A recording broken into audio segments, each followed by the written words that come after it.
Yes, that's right. Survivor Know-It-Alls is back after episode 6 of Survivor Kaoh Rong. And here is Stephen Fishback. Oh, wait, cross that out, right? Josh Wigler on your parchment. Josh, how are you? I'm doing well. I'm surprised. Aren't we supposed to start at 9:45? No, Am I early? 9:15. No, you were right on time. Okay, all right. Right on time, Josh Wigler. Filling in for Stephen Fishback, Yes. who is on assignment this week. Josh, how are you? I'm doing well. Like Stephen Fishback, but rounder. Yes, yes. All right, so very exciting week here on the podcast because, as many of you guys know, that of course that Josh is with us every week on the Wiggle Room. This week filling in for Steven, but we have a very exciting announcement here on Wife Swap Week here on Rob as a Podcast. Stephen Fishback will be filling in for Josh Wigler on the Wiggle Room. What are you going to call the Wiggle Room this week when Stephen Fishback shows up? Because you can't call it the Fish Bowl. That didn't work. The fish tank. I don't know what we'll call that. Right. But I will check in with Stephen Fishback later on this week in place of the usual podcast we do catching up with Josh. So it'll be a very fun week, and get to spice things up. Put the keys in different bowls this week. There you go. We're doing the swinger party? Is that what's happening here? It's very uncomfortable for me. Keeping things interesting. Right. Yeah, I can't wait to see what kind of musical exclusive Steven lines up this week. Right. If this works out, I'll mention it to Nicole and see what she thinks, and then away you go. Stop. End it there. It's over. It's done. Done.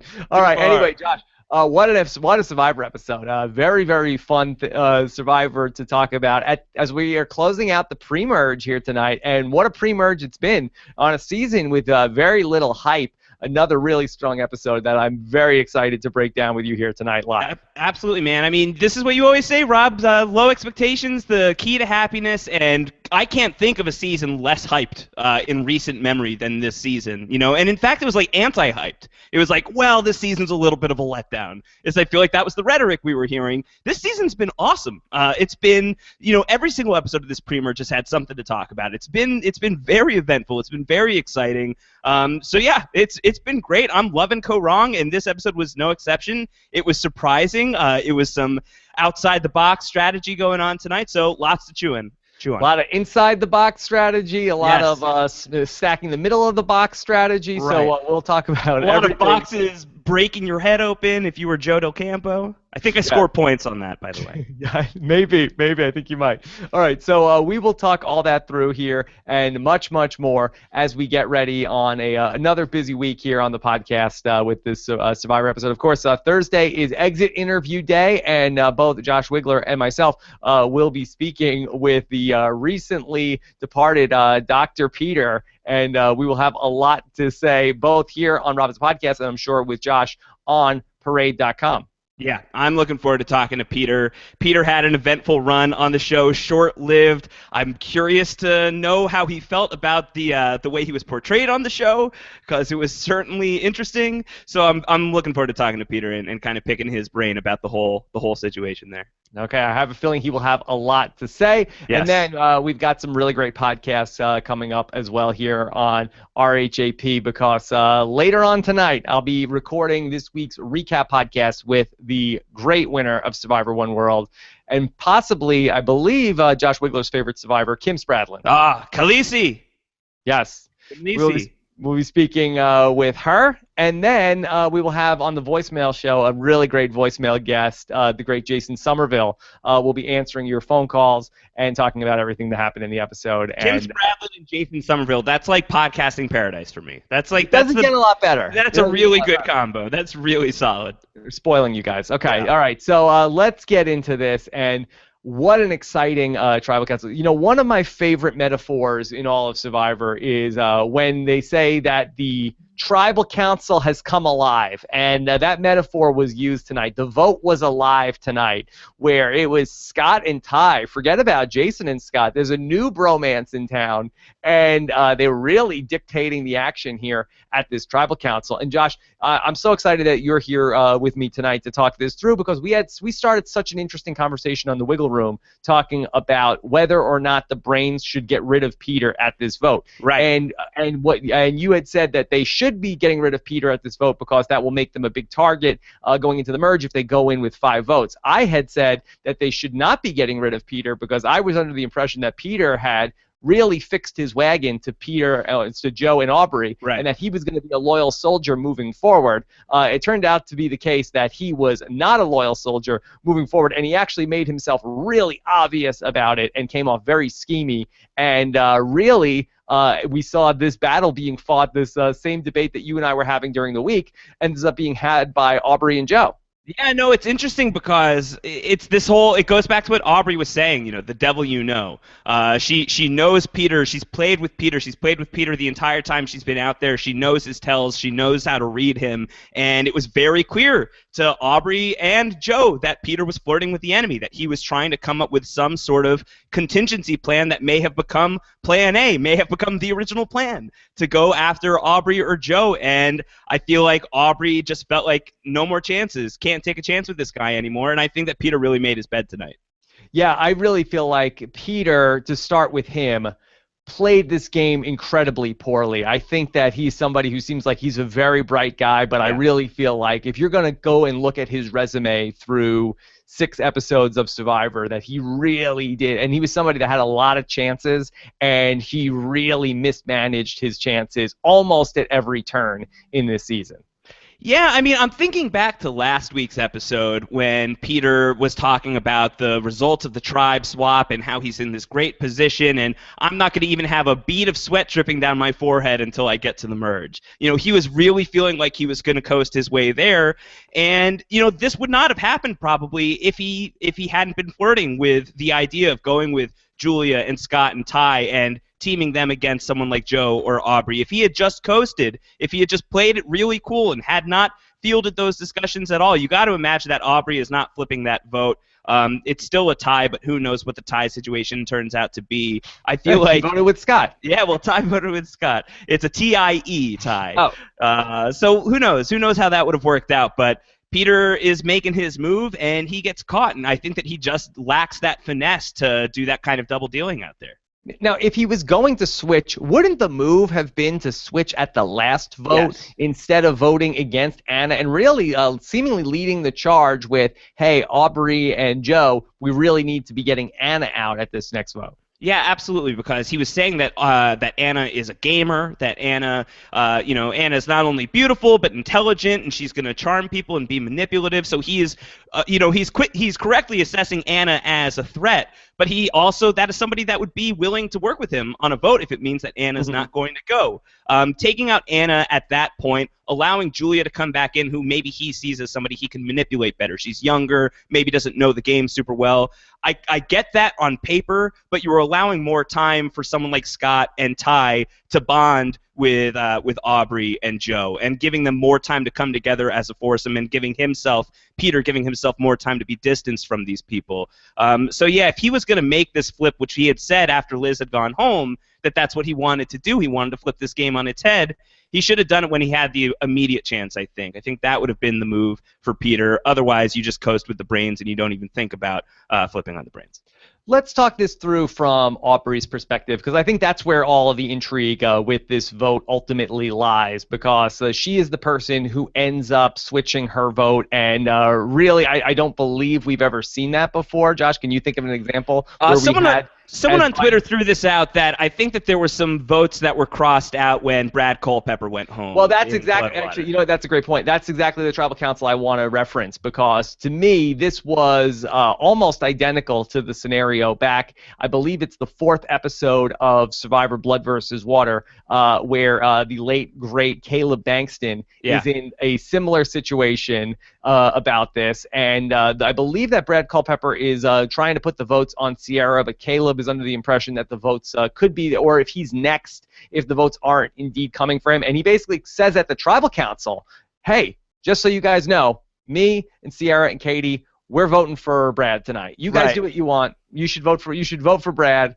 And Brad Culpepper is really caught flat-footed, and they don't do it. They're not as on the nose about it tonight. There's a little bit more of like, hey, go with this plan, go with this plan. But I wonder, would it have been better to call it out as what they're doing? And hey, if you guys don't want to force a tie, put your votes on Peter tonight. Well, I think, you could do that, and that certainly would, spare everybody an extra round of voting. But when we get to a tie vote, if that's the way it goes and Aubrey votes down the line, votes with Joe, votes with Pete, and the other three vote against Pete, and that tie situation is coming up, you got to imagine that Aubrey is pulling the Vetus and casting that vote on Peter anyway. Right, so Aubrey is put into that Vetus situation, and here we have Aubrey where she writes down Julia's name, and then she crosses it off. So do you think, is that better or worse moving forward for her than for Vetus, where he actually did end up forcing the tie, and instead of on the tiebreaker vote switching, she switches her vote after writing it on the parchment? Do you think that, does that endear her, or do you think it's like, hey, you kind of you tried to vote me out first to Julia. I guess you're cool, but if it was a, totally. Right, it's like the guillotine, didn't come down cleanly. Right, it's an ugly chop. But I think that it's the kind of thing where where if she had just done it cleanly, if she had just written down Peter's name, then there's no sort of residual thing for Julia, who's thinking, oh, so you were thinking about me. Maybe it signals to everybody in the game. It could be dangerous for someone like Joe if Aubrey is looking like she waffled on the vote a little bit. I think that especially in a pre-merge where Peter is not going to count towards anything anymore. Just write the name down. That being said, I think that she was very confused probably. It was hard to do that math immediately on the spot, given that Scott was calling out the original plan, stick to the original plan, things like that. So she changes her mind. She's up there for a while. It would have been much nicer if she could have just written Peter's name down, or maybe could she have taken a different piece of parchment? Could she have ripped up the first piece of parchment, or at least done a better job of scribbling it out and be like, oh yeah, I misspelled Peter's name the first time. Yeah, I wanted to do it better. What I would have done is then I think I would have completely crossed out Peter and then flipped it over and on the back written right. Or flip, completely, just or really crossed out. You can do better than a single strike through. Right. With Julia's name. I think that you could at least do the double strike through is probably even better. Jeff, do you have any whiteout? Could I get some? Do you have any liquid paper? It would probably be beige out, but yeah, if they've got any of that, that would be sweet. Yeah, that would be really, really good if you could do that, or maybe somehow turn Julia into an animal that you drew and that's something. That would be Eric Reichenbach could have done it. Yeah, this is when it comes in handy to have a really visual artistic talent so that you could just really make that work for you. But yeah, I think something better than the single strike through would have been good, because I think it does signal, it's yay, thank you for voting with us, that was great, but there's no incentive for these people really to feel like she's on board with them. I think that it just looks like a survival instinct move rather than something that maybe she would have been able to have a better chance of smoothing over and just being yeah, no, I feel like this makes more sense. I don't think it's a colossal error or anything like that, but definitely funny to think about. Where do you think the Aubrey and Joe relationship stands moving forward? Do you think that Joe can forgive this sin, or do you think that he feels like that this is something that she can't come back from? Joe seems like a reasonable enough guy that if Aubrey comes back and explains why she did what she did, especially, it seems fairly cut and dry. She goes back and she tells Joe, these three were voting for Peter.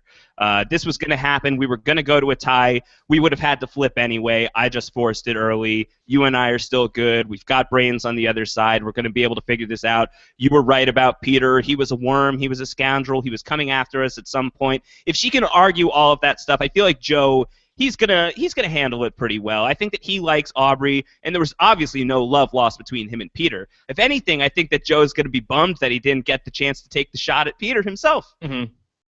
Just to talk through Aubrey's move that we haven't discussed whether or not it was the correct move, do you agree that Aubrey made the right move for Aubrey tonight? So it's interesting. All of the things that I had said earlier in the week, you and I had talked about it on the other podcast, on the Wiggle Room, about why it makes sense for the brains to target someone like Peter. He's showing himself to be untrustworthy. He's shown himself to be somebody who wants to flip. They've lived with this guy for a while, and they understand how he's playing the game, and he might be somebody that's really dangerous come the merge. Killing him now means that we can go into the merge with 4 brains. We can even the numbers a little bit. We don't look like such a massive target against the other players in the game where everyone would just want to come against the Brains. Those are all positive reasons to get rid of Peter, I think. The one thing that really, gives me some pause is they did know Peter pretty well. And I'm thinking, like there's people in the past in Survivor who have tried to take their shot at a power position, somebody who is supposed to be an ally, and it hasn't worked out, and that person now looks very foolish, and that person can be strung along. And someone who I think is a good example, a good dynamic that we could compare this to is like a Sophie and Albert type of thing.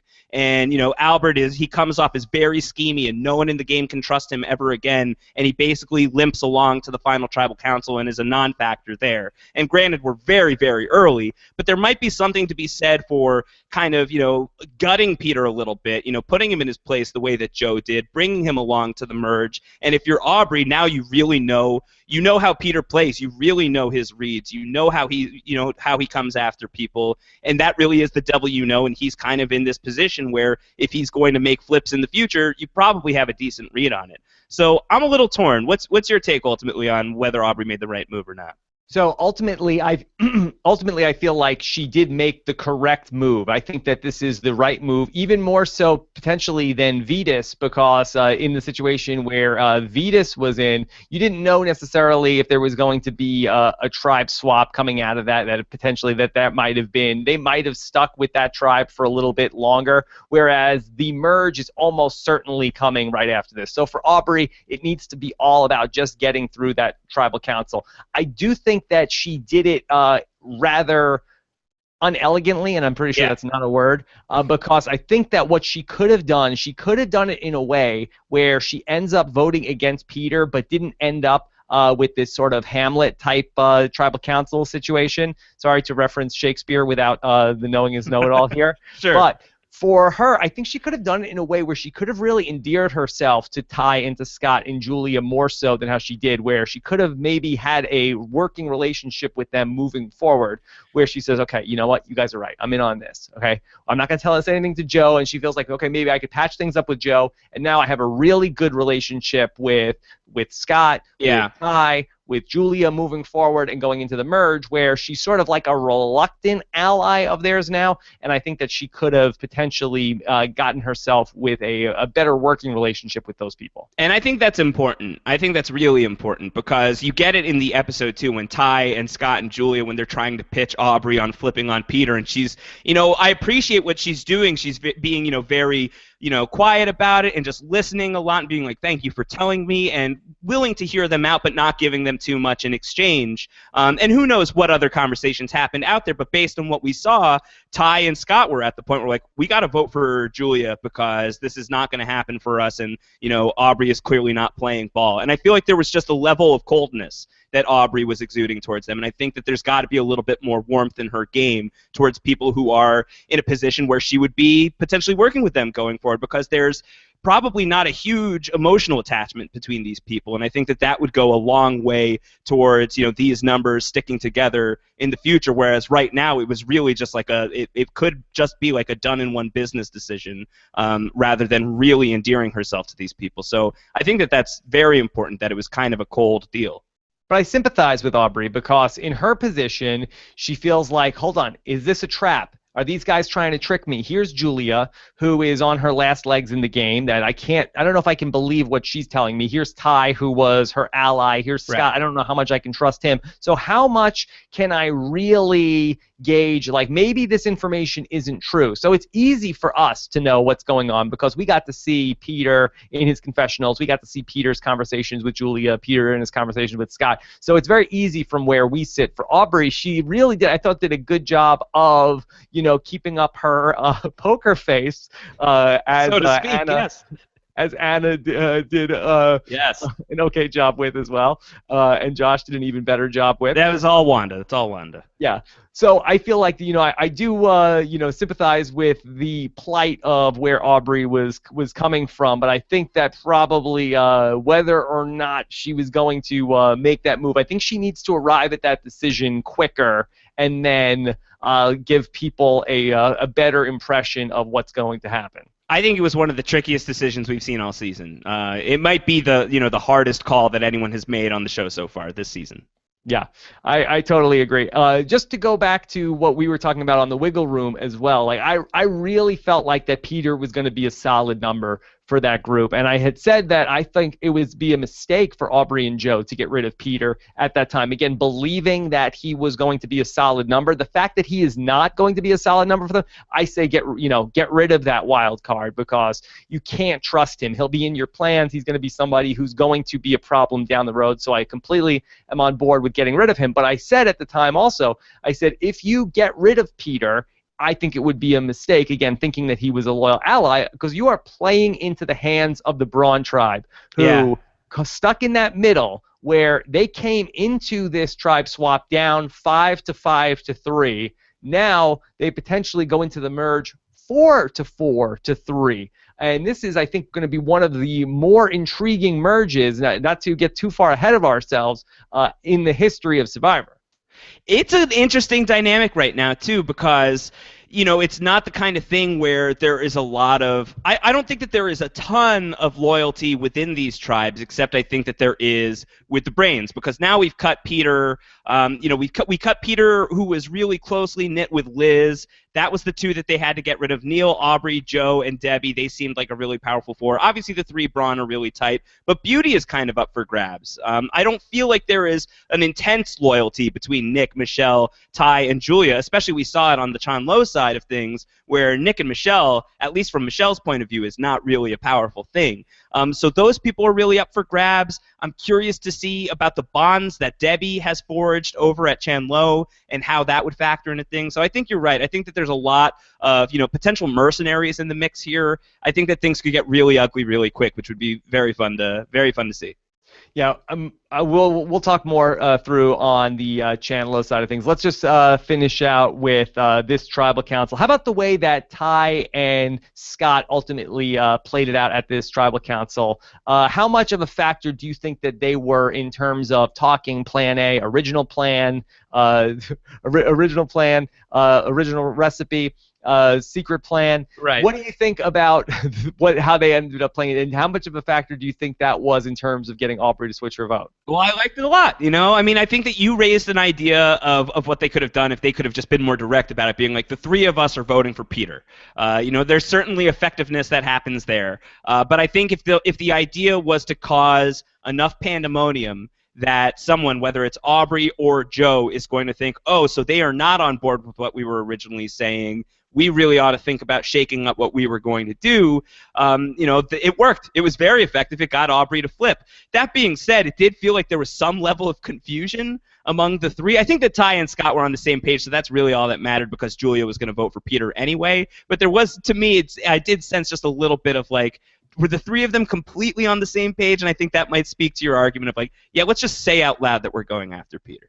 Yeah, I don't think you have anything to lose there in terms of, hey, look, here's what we're doing tonight, Jeff. Okay, right. Aubrey, you're either with us or against us. Now you give Peter the chance to defend himself when you do that, as opposed to that. But maybe, sure, with an argument and potentially with an idol. If Peter were to have an idol, they have no idea what the Brains idol situation is. That's true. And based on how we've seen Peter conduct himself, I have a feeling it would not be a great defense of his position. But how ironic! I would have liked to have seen him dance on the hook a little bit more, though. He's a great dancer, that Peter. How ironic was it that Peter's biggest defender in the game tonight was Joe, who basically called him out and said, "Yeah, this guy's definitely lying to me." Yeah, Joe.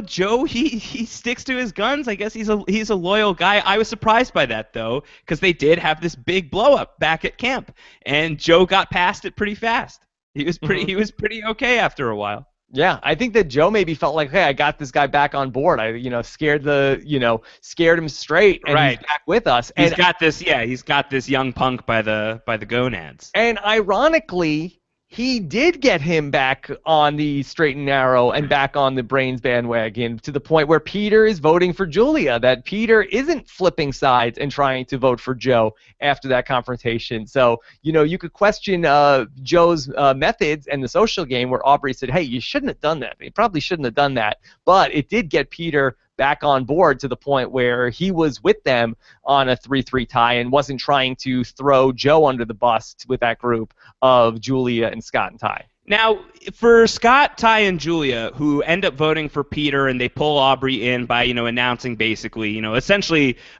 announcing that they're going to go for a tie vote against Peter, and it swings Aubrey over. Did they target the right person? Peter was somebody that had shown that he was willing to work with them. He wanted to work with them. He backed down because he got called out, and it was too suspicious for him to make any moves. But he is a guy who expressed a willingness to work with these people. He is not as tight. He has made it clear that he is not as tight with the Greater Brains tribe. He is somebody that in a situation where you take out a Joe, you take out an Aubrey, now you have 4 brains left in the game, and one of those 4 is not really into the brains thing. Don't you free up that guy to be more loyal to you? Should they have targeted Aubrey or Joe? That's a great point. I wonder, and that'll be a great question that we can ask him tomorrow in terms of, at what point did Peter decide, hey, I'm not going to go along with this plan? Was it his decision, or was it Ty and Scott and Julia for some reason that said, hey, we really like Joe, we really like Aubrey, we want to keep them around in the game? Right. Yeah, and I mean, Ty has said, he said in last week's episode, I don't like Peter. He made that he didn't clear. Like him. Not a fan of Peter, not a Peter fan. And if Ty doesn't like you, that says something.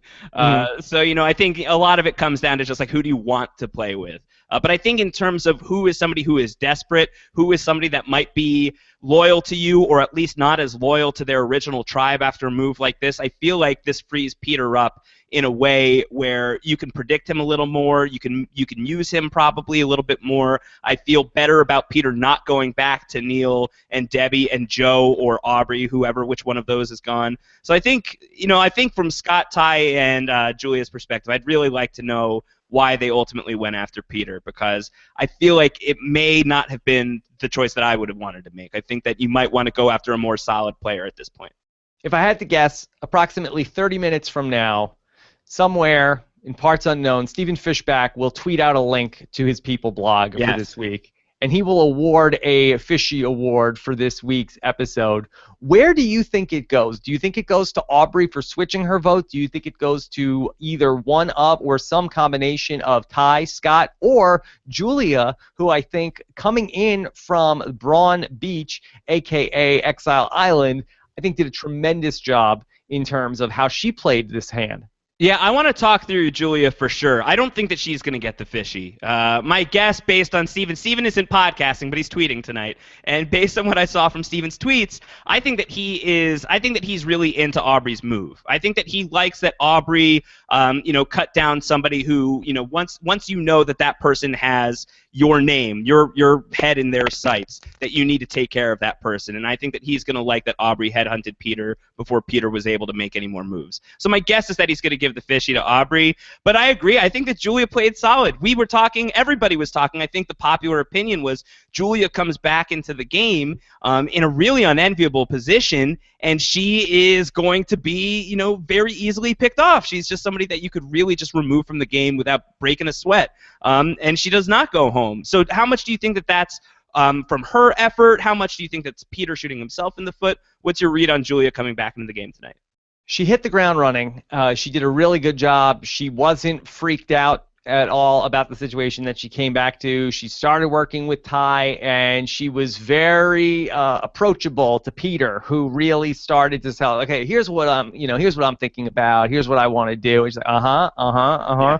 And when prompted, she was able to regurgitate that information, especially at Tribal Council. And I think she played a big role in damning Peter at that Tribal Council by talking about what he was up to. And I think that, you heard Scott talk about how there's people that are constantly talking in this tribe, and, somebody who is untrustworthy. And I wonder just how much that this group was playing this out as going forward, this is our group. Like, I don't know if necessarily this tribe was playing this like the merge was coming. I think that they would seemingly, to me, played this as if this tribe was going to stay together for another vote. Right, and I mean, if that's the case, then does that cast any doubt on Aubrey's move? If Aubrey is making this move thinking that we are going to stick together for another round at least, now she has absolutely handed away the majority, and her or Joe should certainly, by conventional wisdom, be on the block for the next vote. Well, I'm not sure if she did. Just if Scott thinks that maybe, or if Ty thinks that maybe this tribe is sticking together for another round, doesn't mean necessarily that Aubrey is thinking that same thing, because I think it's reasonable to assume the Survivor Survivor merge is coming at 11. And I think that, again, you know what happens to people that assume, but Sure. I think that seems like a really logical thing to have happened, especially when you come into the Brains versus Brawn versus Beauty season and you're down to these numbers. Right. Yeah, for sure. Okay, let's just go to the other side of the aisle where we started talking about some of the intrigue surrounding the merge. And we got to see a lot of what was going on with the other side of the Beauty Tribe, with Nick and Michelle, and things are not as rosy. We saw a lot of last week. We saw the Debbie and Neil side talking with Jason and Sydney. And then we saw a little bit of Nick talking with Jason last week, but this week we got to see some dissension in the ranks between these two, and I wonder what that Beauty Tribe is going to look like moving forward. Yeah, no, it's interesting.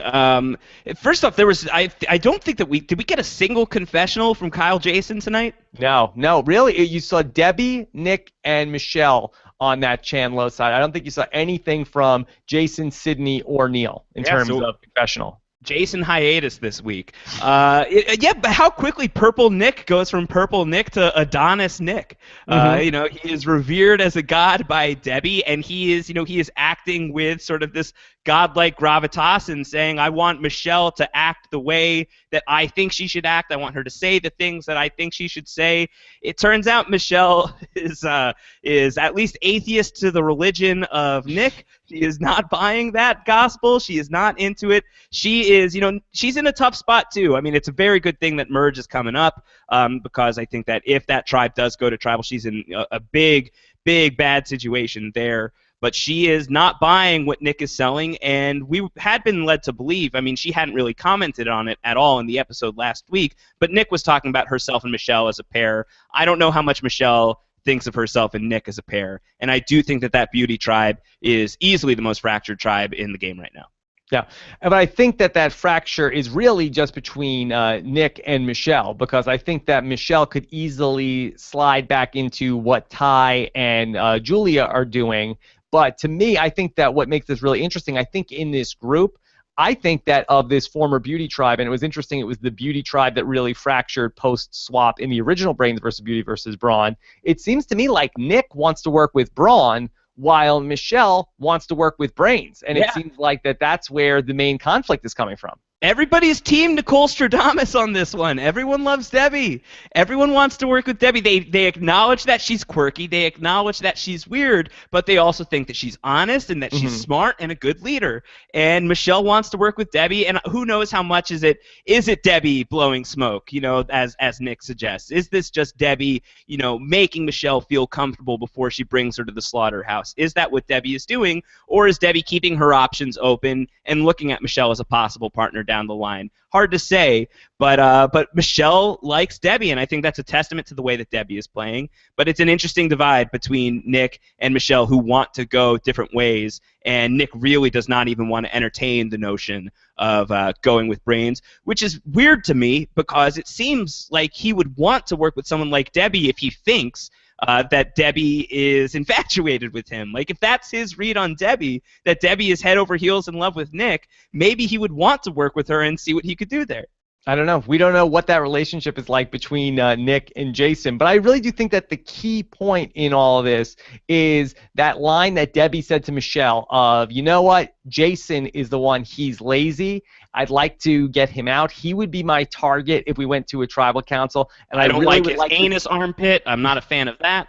Right. I really would like to see a woman win this game. Do you think, is Debbie blowing smoke to Michelle at that point, or do you think that Debbie is being authentic with Michelle? Because to me, that changes everything based on the answer to that one question. I think that it's like what we talked about earlier this week with Kyle Jason. And Jason and Sydney are both fielding offers. Sydney is talking with Debbie. Jason is talking with Debbie, and then Jason is talking with Nick, and it seems like Brawn is in that pivot position on that tribe where they could go either way. They are the two people that are desired. They are the ones that both sides want to work with, and I think that for Jason in that moment, he is saying yes to Debbie and he means it, and he's saying yes to Nick and he means it, and he's keeping his options open because they haven't gone to tribal yet. Then he gets to make his decision, but you want to be in the position to make that decision. I think Debbie, who is proving herself to be a very astute and even a scoot player of the game, I think that she is somebody who looks at the situation and says, like, yeah, it would be great to work with these Brawn, What if that doesn't work out? What if they are conning me? What if they're playing with me? I should be in a position where I could potentially work with Nick and Michelle. So I think that there is an aspect of it that could be stroking the hair and, getting Michelle nice and comfortable before she snaps her neck. Or it could be, I like Michelle. I think that maybe in the future I will work with Michelle. I don't think it's inauthentic. I don't think it's ironclad, but I don't think it's inauthentic when Debbie is saying, Michelle, you're a good kid, and I want to see a woman win this game, and I think that we could do stuff together. Because I think it's a really bad move if Debbie doesn't mean it to have Jason's name out there to Michelle, where Michelle could say it to Nick and Nick could say it to Jason, and Debbie could make herself the target. If she doesn't mean it, if that's what she wants to do, then so be it. Let's see what happens. But if she's just like messing around and just floating a name out there, that's a bad name, I think, to have floating out there coming from Debbie. It's scary. You can't imagine that Jason would like to hear his name being floated out there, especially by somebody who he's, had all. I don't even know if they have a handshake deal, but they certainly talked about it. But at the same time, she has had conversations with other people saying that a beauty should go. So all of these conversations are out there. Jason is having that conversation of it should be a beauty that goes next, or maybe it should be a brain that goes next. There aren't specific names that are being floated out in those conversations that we've heard yet, where Debbie is calling out Jason, and that is probably that is something that you want to be more sure about if you're just going to call out a name like that. See, the thing to me that I think is really, really intriguing about this, where if we say, okay, so if Nick and Michelle are officially having some divorce from working together from the Beauty Tribe, and we say, okay, well, then Michelle, after the merge, she goes back to Julia and Ty and starts to reconstitute that Beauty Tribe, and Nick, he's going to end up working with Jason and Sydney over and be one of the newly minted members of the Brawn Tribe. Where that Ty and Scott marriage is, where that's really now you have these people back together all in one family, and then how does that sort itself out? Are they able to all work together and then go after brains, or is there too much of a fracture there between Nick and Michelle to move forward as some sort of combination of beauty and brawn? I don't think so. I don't think that there is too much of a fracture for Michelle and Nick to work together. I think the key thing is Nick doesn't know that a fracture exists. Nick thinks that he has Michelle right where he wants her. He thinks that he thinks that he is such a player and that she is such a player that he can make her do and say what he wants her to do and say. Michelle tells us that's not true. Michelle tells us that she's playing the Daenerys Targaryen game, where she is going to bat her eyes and say, I'm just a young girl who knows not of these things, and then she's going to breathe dragonfire at him when the time comes. That is the kind of thing that she's suggesting, that you can say that you want me to do this, bruh, but I'm not your bruh, bro. I'm my own bro. So I think that she has shown that to us, but that says to me that she is willing to play ball as long as it's advantageous. So I don't think that it's too much of a fracture for them to work together, but I think it puts Nick at a disadvantage in that relationship. Okay. You want to start jumping into some of these questions, or do you have any other major things you want to talk about? No, let's do it, man. Okay, let's take some questions. Really fun episode. Very excited to get into the merge. Love the merge. Merge episode next week. Great stuff. Great pre-merge, too. It was fantastic. Christopher Frick wants to know, is the potential Ty/Brawn alliance the biggest threat going into the merge? Ty plus Brawn. Well, I think that is a bigger alliance than Ty plus Brawn. Ty plus Brawn, so that's 4. That takes a number away from Beauty. The Brawns they're a tight-knit group, and would anyone be suspecting that Ty is their 4th number, and as a 4, could they do some damage? I think that's, I don't know if I would say they're the biggest threat going into the merge, but they're certainly, if that group were to come together, that's a tough squad to untangle, I think. You gotta be afraid of that squad. I think Nick's with them too. And that's a 5-some. That would be difficult to beat. I feel like that would be tough. You would have to have Michelle and Julia with the brains, and in that situation, you could see those two running with the Brawns. I feel like we are possibly positioned for the Brawns and the Beauties to team up. Even though I said that I think that if the brains were to lose a number, they would lose some of the danger that's attached to having such a big number. I still think that you can see how those Brawns and Beauties would align through Ty and Nick really wanting to play with Brawn. Boy, that's very interesting to see if that could flip the other way. If hypothetically we have that Brawn tribe plus Ty and Nick back together with 2 members from Beauty, you could potentially see if that Debbie and Michelle bond is really strong enough where maybe Michelle could pull Julia back. Right. and Julia could be that free electron, and then 4 plus 2 is 6. That would give a majority to the brains plus half of beauty. They would have the bigger frontal lobes. Yeah. So really, this is going to be a very fun merge I think so. next week. I think so, and I think it's a very combustible dynamic right now, so could be really great. Chemistry. Yeah, chemistry indeed. I hear that's one of Debbie's jobs. Logan Rex says, Aubrey was shown tonight wearing a fire shirt similar to Jeremy's Cambridge fire shirt. Winner's edit? I mean, Chekhov's Cambridge fire shirt. Is it? I mean, this was filmed before Jeremy won. This was filmed before Jeremy was named as a contestant on. I don't know. It's not a sign of the winner's edit.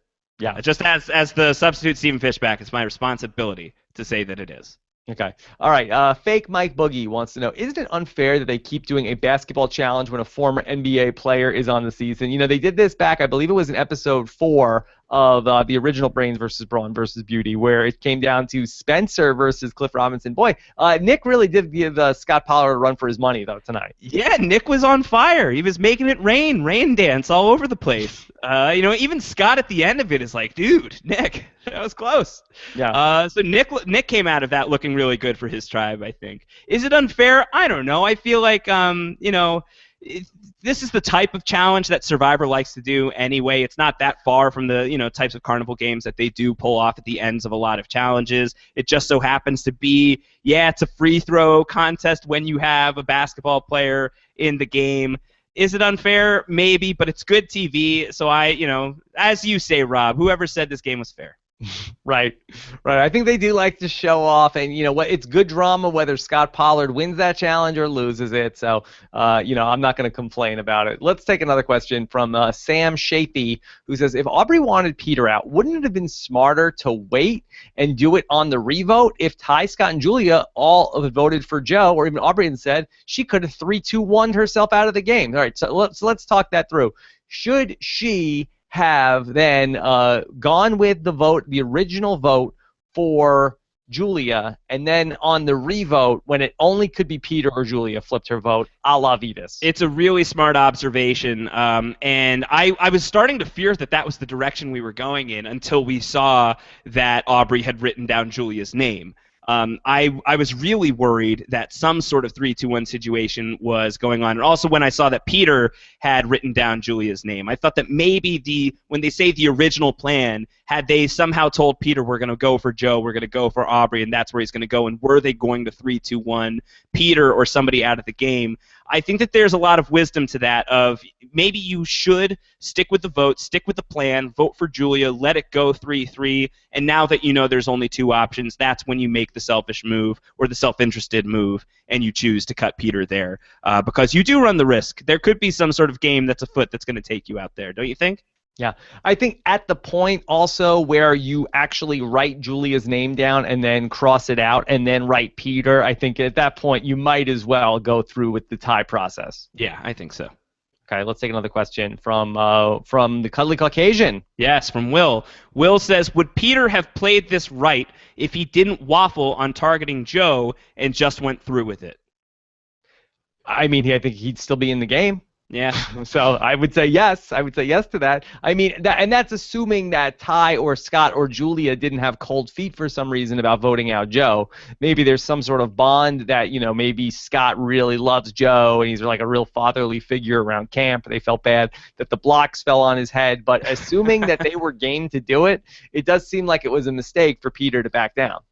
I think so, and I mean, we haven't really talked about it, but the way that Peter buckled in the face of FBI agent Joe Del Campo, it's the Ghostbusters rule. When someone asks you if you're a god, you say yes. In Survivor, if someone asks you, are you voting for me, you say no. And you don't just waffle on that issue and say, what are you talking about? I don't know what you're talking about.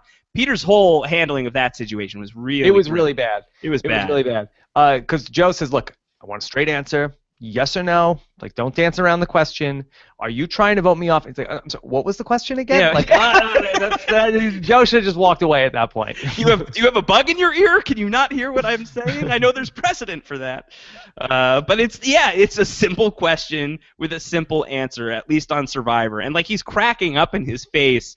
It's just, Peter's social game just was not there as he was playing. I think that is as clear of evidence of it as you can possibly get. Yeah, but Joe does have those really strong instincts where he talks about, you ask somebody a direct question, and if they dance around it, then they're being evasive, and you know what's going on. But I was really surprised that then he forgave him. He was just like, well, what are you going to do? Yeah. People make mistakes, Rob. Yeah, I thought it was the most impressive thing that I've seen from Joe this season so far, though. I mean, you could make the argument that it was too aggressive the way that he was coming after Peter, but the way that he was able to just get the information exactly that he was seeking, and he was very confident in his answer. I thought that was good stuff. I thought that was the FBI agent that I was hoping to see this season. So I'm glad that he came alive in the pre-merge. Okay. What about from Amy, who says, did Julia really play any role in saving herself? I mean, I think that she certainly did. I mean, she didn't come into the game as like some shrinking violet, right? She was somebody who like came in, said, okay, this is what I have to do, willing to work with Ty, willing to work with Scott, and I think she didn't go down without a fight. Yeah, I think so, and I think that you brought up a really good point about how at Tribal Council she continued to pile rocks on top of Peter by saying yeah, he's we were talking about stuff. Yeah, he's throwing blocks at him. We were talking strategy, and he was saying things to me. So she was just helping that case. She was helping to strengthen that situation, and I think that she chose wisely in terms of the people that she ended up voting with. She trusted Ty enough. Ty and Scott are really tight, and she recognized those people as having the same interests as her in terms of moving forward. So I think that Julia played this pretty wisely. Did she play, any sort of rock star game in this episode? I don't think so, but she played a really solid, reasonable, careful game where she was more impressive than I expected her to be coming into this episode. Peter, I think, also was at a big disadvantage at this tribal council, that he was seated all the way to the right. I mean, he noticed that Jeff called out that, like, boy, people are talking at this tribal council, and he's like, yeah, well, I don't know what they're saying. I can't read lips. I can't read lips. It looks like piranhas. Yeah, they're like piranhas right now. What the heck's going on here? He really did not. And again, who knows what actually happened at the tribal council? We weren't there, and there's more than what we see on television. But it didn't seem like he put his foot down and said, hey, let me tell you right now that I am 100% loyal to this Brains tribe, and I've had conversations, but whatever. I'm with this Brains tribe. Yeah, we're 5 strong. Yeah. I don't know. Coming into that tribal council, I think he was boned. I don't think that there was much Peter could do because he would have gone to a tie at worst, and I think that he would have been. I don't think anyone's risking rocks for Dr. Pete. Mm-hmm. So do you think that we have to give even more credit to the threesome of Ty and Scott and Julia for having to reference Caleb once again, the kahunas to go to that 3-3 tie? Yeah, it was big kahunas for sure. I think that they would have done it. I think that they would have gone there. I think that at that point, Ty and Scott, they figure, we could move along sort of sheepishly with this group and we could just vote out Julia, but Julia could also potentially be a pivotal person with us on our side moving forward if we want to have any chance of getting ahead in this game. So their willingness to do that, we don't see that super often on Survivor, the people that are willing to push it that far. I think that it was a really solid gamble that someone, whether it was Aubrey or Joe, would be reasonable enough to flip on a tie. And I think that they correctly guessed that one of those two would have done it. So, yeah, I think it was a really solid play from those guys. If it was your fishy to hand out, if it was your wiggy to hand out, where would you go with it? Yeah, I think talking it through from that direction, I think that the triumvirate of Ty and Scott and Julia, I think they played this really well. I think that they played a really solid game tonight. And if I was going to drill down even further, I think I would give it to Julia, just for the sake that it was her butt on the line. She was the person in the worst position coming into it. I mean, Ty and Scott didn't have a lot of skin in the game. they were sort of like, if Peter stays, he stays. Right. It was, that they never talked about like letting it go to the point where they even talked about the hidden immunity idol. So they were fine either way. They got what they wanted to have happen, but it's not the end of the world if Peter ends up staying in the game and Julia goes home in that spot. This is, definitely the better situation for him. But for Julia, with her back against the wall, I think I'd probably end up giving it to her if push came to shove. Yeah, and what's especially great for Julia, and what's kind of remarkable for Scott and Ty, is Julia being the person targeted. If it were to come down to rocks, Julia is safe there. So Scott and Ty are potentially putting their necks on the line for Julia in this situation. Yeah. Okay, let's do some more questions. How about this one? This is from Titan11. Titan11. The Brain Tribe originals seem to be in a disadvantage coming into the merge due to their lack of relationship with other castaways. How can they combat this? Yeah, I think that, as you had mentioned before, we could be looking at a really interesting tug of war based on that split between Nick and Michelle. Who hops where? Does Nick really want to work with Brawn and get his way, and does that come together, or is Michelle so Team Debbie that she could work some magic and get the Brains in that position? But I do think that the Brains are in an uncomfortable spot right now. Why do you feel like that they're in an especially uncomfortable spot? Because you feel like that coming out of this vote, you feel like that they're in a compromised position where there's 3 people work against them on the one side, and potentially if they got 4 other people from the other tribe, that they would be outnumbered 7-4. Yeah, and I think that just their social relationships in the game are not as strong as the bronze options and these beauties who have teamed up with Scott Pollard, and by extension, because we know that Scott is really tight with Jason and Sydney, they may have teamed up with them as well. So I think just in terms of the social dynamics, you feel like the beauty guys, the beauty ladies, and Ty and Nick, you feel like those people have more flexibility right now. I feel like especially Ty and Julia, I feel like they are inclined to keep working with someone like Scott Pollard, and I think that would be bad in every conceivable way for the Brains. Yeah. This is really, really fun, this 3-tribe format, to see how it's going to go. Just say a gentleman's bet, not a knowingest know-it-all or anything like that. Which is the first tribe to be wiped off the board? Oh, man. First tribe to be wiped off the board? Yeah. I have no remaining members. Oh, man. Out of the risk game. No. I think I would say, I feel like the Brains, I think I would take the Brains. I think that I would take the Brains because I think that the Beauties and the Brawn are going to be tighter with each other, and I think that the Brains are in a bad spot. So that would be my pick. Yeah, I think that's where I would go as well. Yeah, I think that's just. It's not necessarily my preference because I want to see Debbie stomp all over everyone. I want those bomb doors to open and everyone to get annihilated, but I don't feel fantastic about their spot in the game right now. And I think that even, really almost no matter how tonight shook out, I would be nervous about where the Brains are right now. Okay. All right, a couple more questions from Damon, who says, changing decisions at Tribal Council seems to become more popular every season, even though it was once something that no one did. Is this a result of Malcolm's double idol play in Philippines? Well, certainly that's something that we discussed quite a bit in a certain 300-hour audiobook, how players more and more Buy it now. More and more change up what they're doing at Tribal Council. Yeah. I just think that, the game is a lot more fluid than it used to be. You would say, coming into an episode, I feel like that more and more we don't know necessarily who's going to go home, where I feel like, in the first few seasons of Survivor, often you would tune in. It's like, okay, well, I know this person's going home tonight, and that's kind of how it was. So the game has just, accelerated more and more and more. The hidden immunity idol, that people are much more aware of just how fluid these situations are. So I don't think it's, I don't know if there's one singular moment. I think that there's a lot of people at that Tribal Council. I don't think Scott Pollard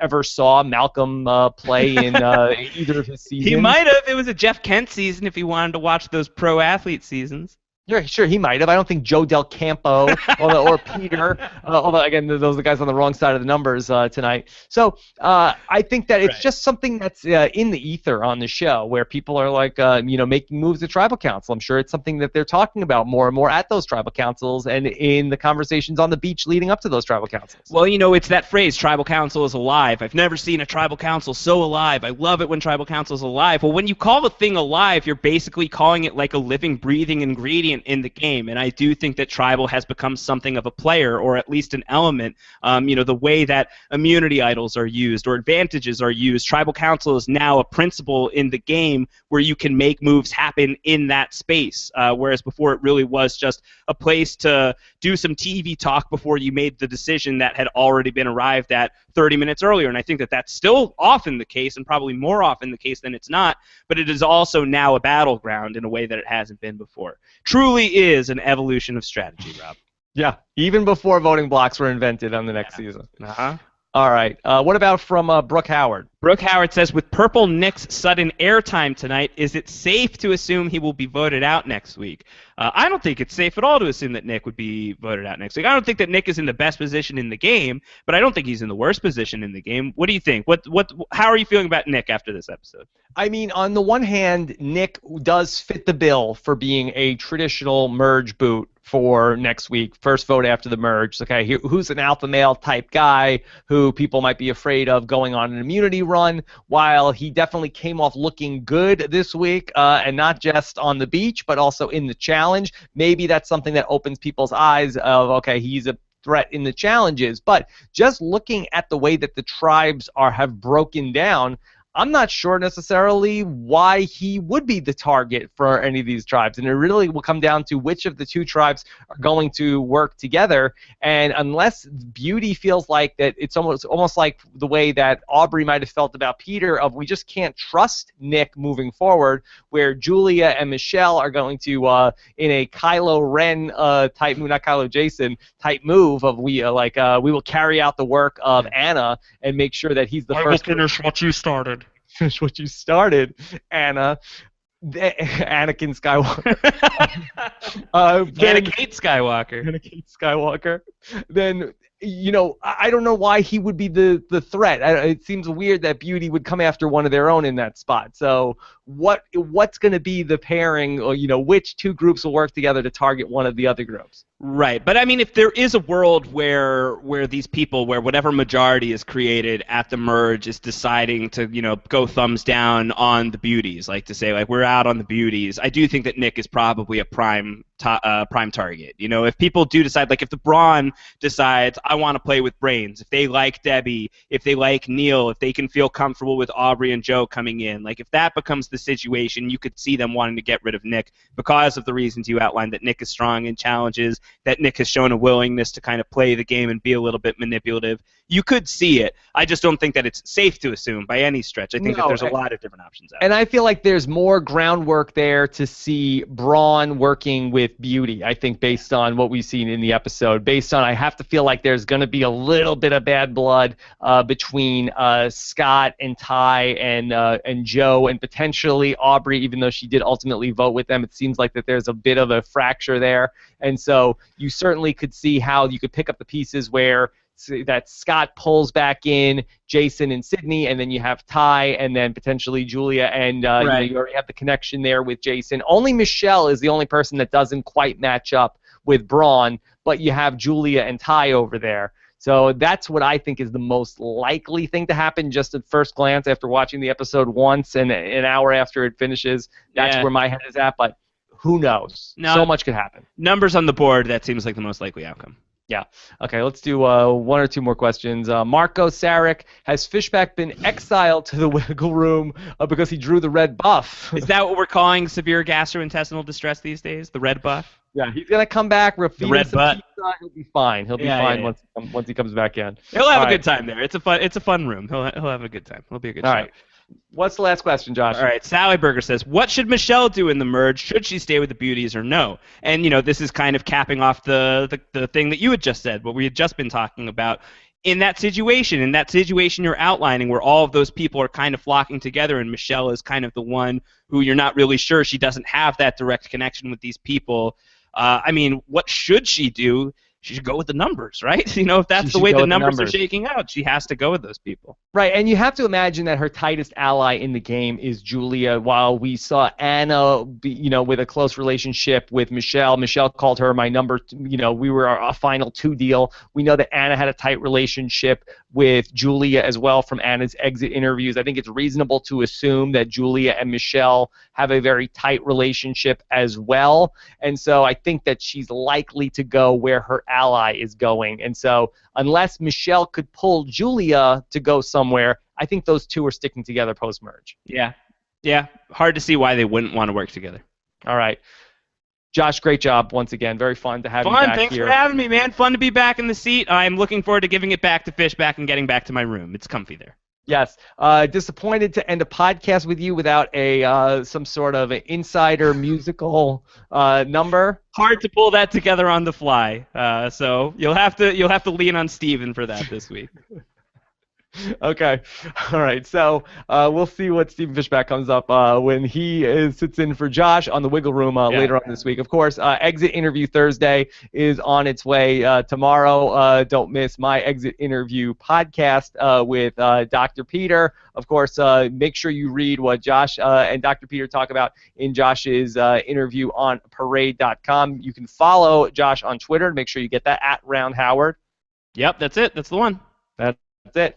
Also, you can go to robinswebsite.com/parade to see all of the articles Josh has written this season. And then, of course, we get into it. Kim Spradlin coming up for me in about 15, 20 minutes. For you guys, that'll be posted late tomorrow. And then we'll get into the voicemails with Jason Somerville. Get those calls in. Go to robinswebsite.com/voicemail or 323-282 RHAP. I know that there will be many, many comments about what's to come here in Survivor Kaoh Rong on robinswebsite.com, and looking forward to reading them all. Josh, anything else? No, hashtag. We need hashtag. Hashtag. Hashtag, so important. It has to be Anna Kate Skywalker, right? I think it does. I think that it's, verbose, but worth it. Worth the characters. Yeah. All right. So very excited. Josh, great job once again. Thanks so much to Scott St. Pierre behind the scenes pulling your questions. We'll be back with many more podcasts coming up about the week in Survivor here on robhaswebsite.com. Take care, everybody.